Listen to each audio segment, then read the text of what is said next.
निषाद राजगुह भगवान के सखा हैं, सुने राम प्रभु आए, स्वागतार्थ उपस्थित हुए, बड़ा आनंद उत्साह से भर गए। हमारे राजा आए, आहा, राज सिंहासन प्रस्तुत की है। प्रभु ने कहा, मित्र गुरुदेव भगवान, पूज्य पिताजी, माताएं, सबका आशीष लेकर हमारे पूज्य पिताजी ने विशेष उदासीन व्रत दिया है हमको। हम किसी गांव नगर में प्रवेश नहीं कर सकते, धातु पात्र का स्पर्श नहीं कर सकते, अलंकरण धारण नहीं कर सकते, अस्तु नगर के बाहर शीशम वृक्ष के नीचे हमारी कुसा की साथरी बिछवाई है। आज्ञा प्रभु।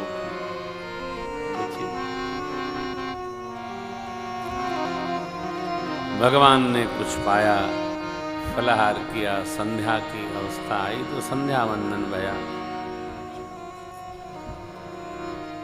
विशेष उदासीन व्रत है, कोई दंड कमंडल तो लेके सरकार चले नहीं।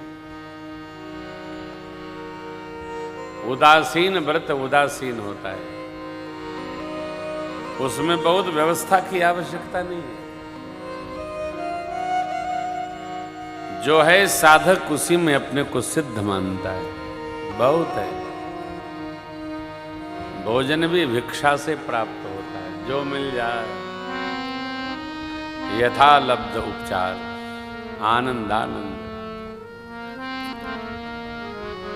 कुछ पाया गया, फल फूल, भगवान विश्राम कर रहे हैं। लक्ष्मण जी सुरक्षा में वीर आसन में बैठकर सरकार की सेवा करने लगे। निषाद राजगुह देखे, सेवकों को लगा दिए चतुर्दिक। अपने लक्ष्मण जी महाराज के यहां बैठ गए। बोलते भय कैकेयी मैया ने अच्छा नहीं किया, सुख के अवसर पर मेरे प्रभु को दुख भेंट कर दिया। अब लक्ष्मण जी ने समझाना प्रारंभ किया। लक्ष्मण गीता, कई लोग गुह गीता कहते हैं, कई लक्ष्मण गीता कहते हैं।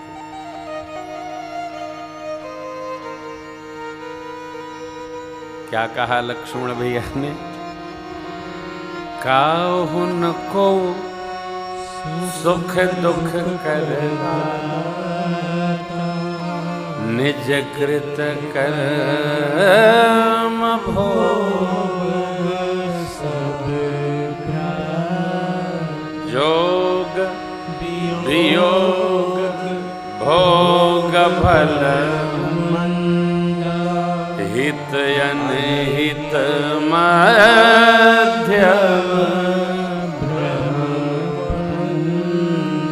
हितैषी हैं, शत्रु हैं, उदासीन है, मित्र हैं,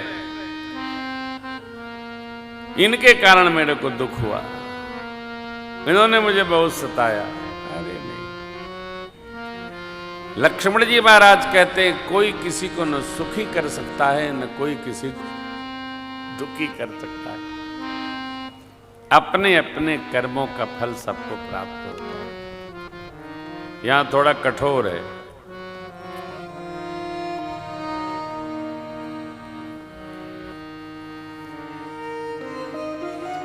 जीवन में सब कुछ करना चाहिए, परंतु अपने कर्मों को कभी खराब नहीं करना।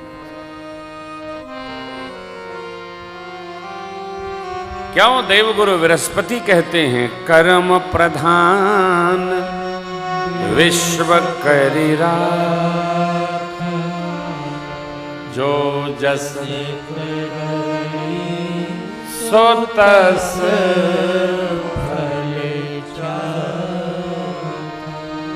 जो जैसा कर्म करेगा वो वैसा ही फल खाता है। कर्म अपने कर्ता को 7 तन नीचे भी जाके फल खिलाकर ही आता है, छोड़ता नहीं। यह संभव नहीं कि अपराध मेरे से हो रहा है, परिणाम और ले, फल खुद खाना पड़ेगा। कथानक संक्षिप्त किया गोस्वामी जी ने।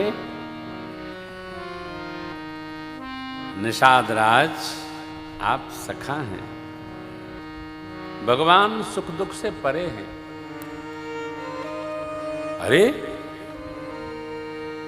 कहां तो दूत के फेन जैसे श्वेत चादर पर सोने वाले मेरे प्रभु कुशा की चटाई पर शयन कर रहे हैं। भैया ये दुख देखा नहीं जाता। लक्ष्मण जी बोले यही तो कह रहा हूं, आप जिसको दुख मानते हैं उसी में उनको आनंद आ रहा है। देखिए कठोर क्या है। कर्म करते समय मनुष्य विचार नहीं करता है कि इसका फल क्या होगा।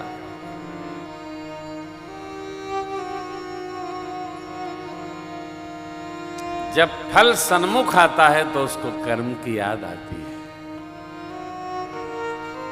हमको नहीं करना चाहिए, अब तो कर गए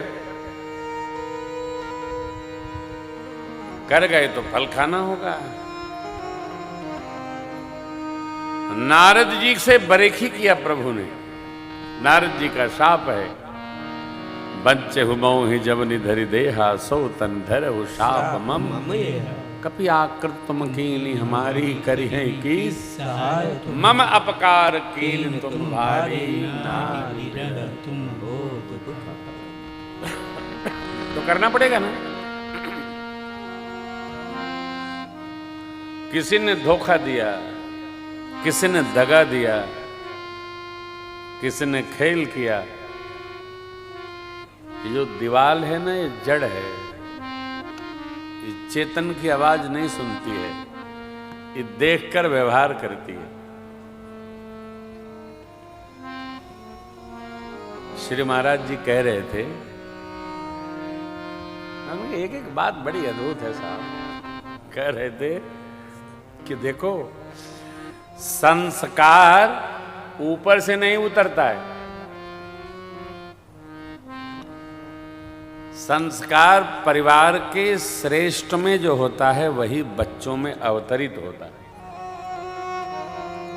ये संभव नहीं है कि पिता अपनी मस्ती में रहे और संतान में संस्कार अवतरित हो जाए।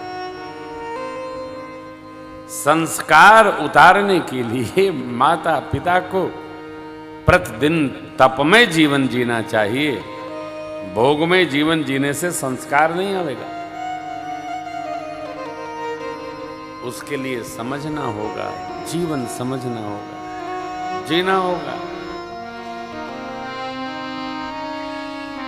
लक्ष्मण जी ने जहां तक संभव था समझाया, लेकिन जब निषाद जी के समझ में पूरी बात आई नहीं तो लक्ष्मण जी ने कहा, निषाद राज प्रभु जीव नहीं है,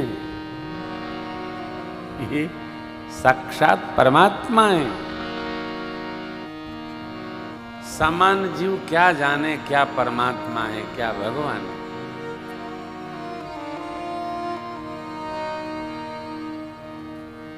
लक्ष्मण जी ने और खोला, राम ब्रह्म परमारथ रूप अभिगत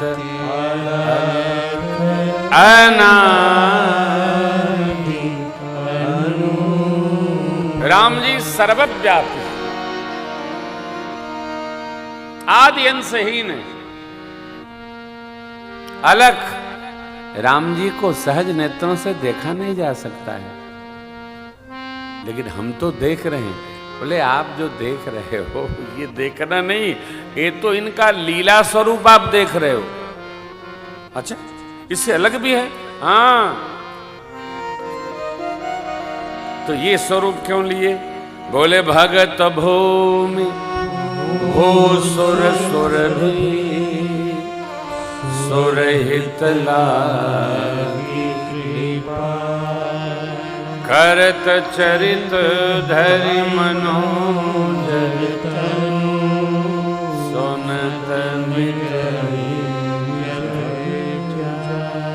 भागवतों के लिए, धरती के लिए, गौ माता के लिए, अरे देवगणों के लिए, आचार्यों विप्र देवताओं के लिए भगवान मनुज लीलावतार धारण किए। ये इनका वास्तविक स्वरूप नहीं है। ये लीला स्वरूप है।